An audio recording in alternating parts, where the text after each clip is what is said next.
big run-in like 2 years ago with the critical mass, right? It's like all the cops busted them, and they were totally staked out for it. And it was like in March. Well, they got people for not having registered bikes. Well, the state in the 1970s passed this law allowing for cities to pass an ordinance to have registered bikes, with the idea being that if a bike's registered and stolen, you can get it back. So it's a good idea on paper, but in reality, Minneapolis was the only state, was the only city to adopt it. So like, people would be coming in from Richfield or St. Paul, and not, you know, there isn't a sign on the side of the road that says all bikes must be registered. So they were just, you know, janking people's bikes left and right. Then they take them all the way down to 66 and Nicollet, and it's like, you know, a lot of us don't have cars. So in the long run, they ended up taking away the registration rule.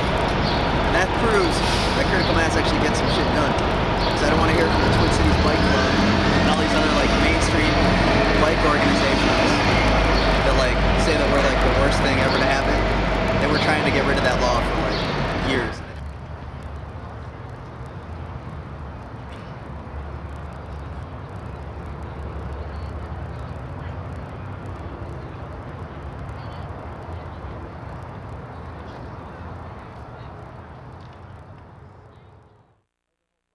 This idea that bike lanes are the only way that bikes belong, but actually it's a marginalization of bicycles to the side of the road.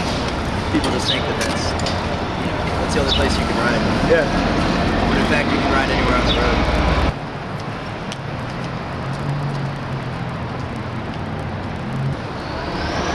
Wintertime's great. That's kind of my favorite time. Because like, you almost feel a little bit like a special, because you're the only like one of like 20 bikes on the road. There's a couple commuters that are pretty hardcore.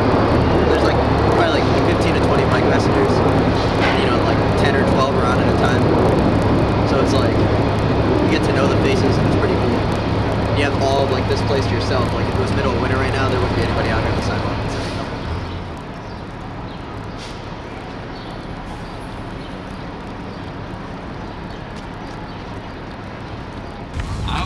Yeah, coasting along down. I mean, I like and the mall is where you'd think. I mean, it's a safer place to ride your bike as opposed to Hennepin or something. Yeah, exactly. I've gotten tagged, I don't know how many times.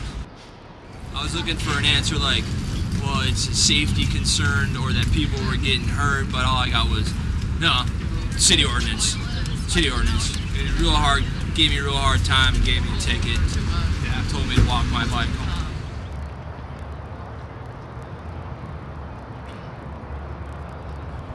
But yeah, too many cars, not enough bikes. I can't believe you do anything to deter people from riding a bicycle. I don't see the sense of it. Oh.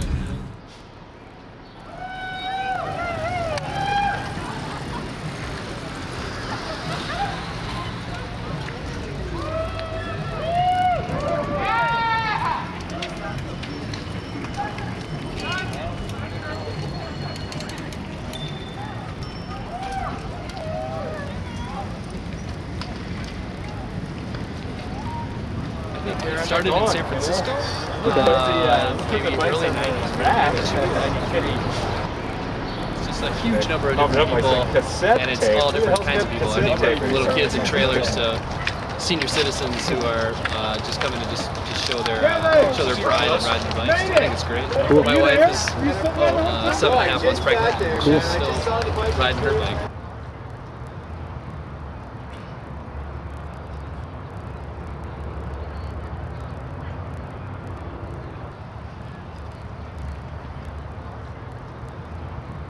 I think they're going to bring the world into biking if they just ride properly. If I just stop at every light, if I wear a helmet, I'm going to bring the whole world into biking. That's one of the great things of riding a bike, though, too. The freedom. Fuck that. I can go at the red light. Stop sign, whatever. As long as you're not, like, you know, going to screw up too much shit.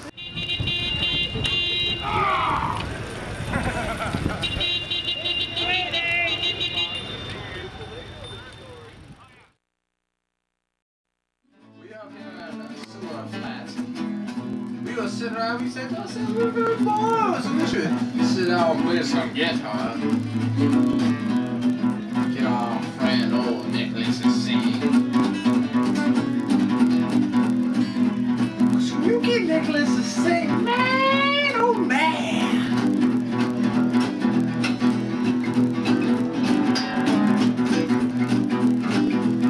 is to sing the whole block wake up.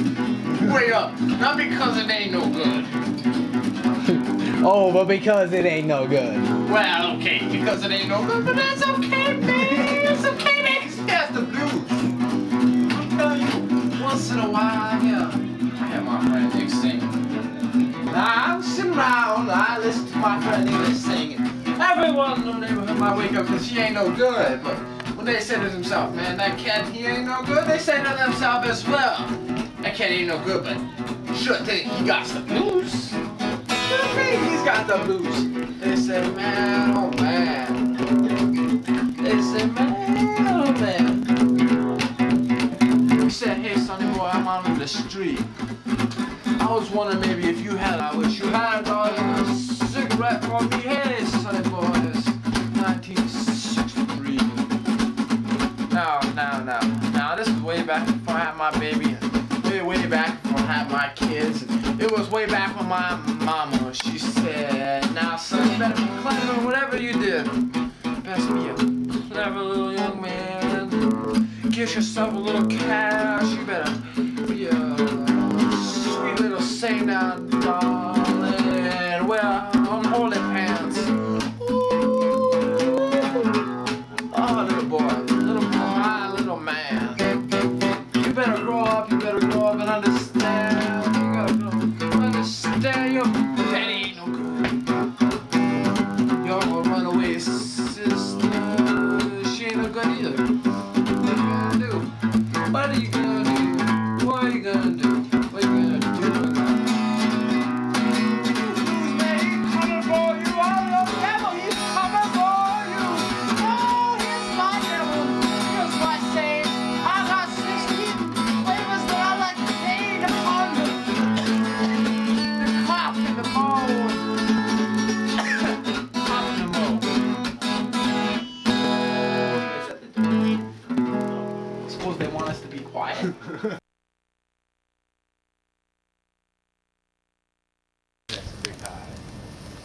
Bikes were always just in my family. I mean, my mom's bike that after she graduated from high school, she bought a 10-speed from Montgomery Ward's and rode the perimeter of the state on this piece of junk 10-speed that is still sitting in my shed behind you.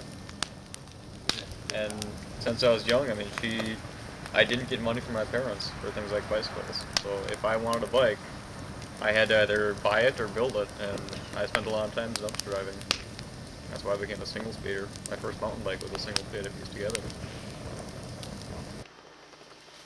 Bridgestone here is in the back of my bike shop. Well, I wanted most of the parts. The rest of the parts were just finds. Kona came off eBay. The Bianchi was a garage sale find. Paramount.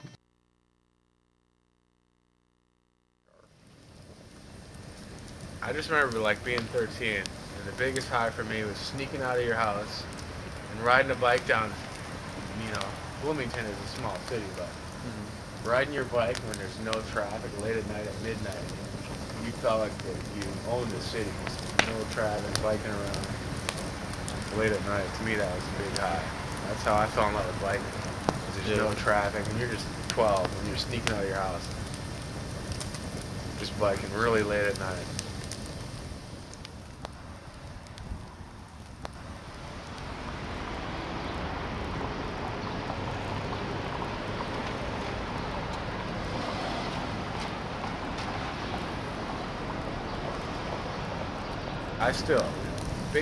Biking late at night is so much better for me because it's like the freedom of the ride. There's no cars out.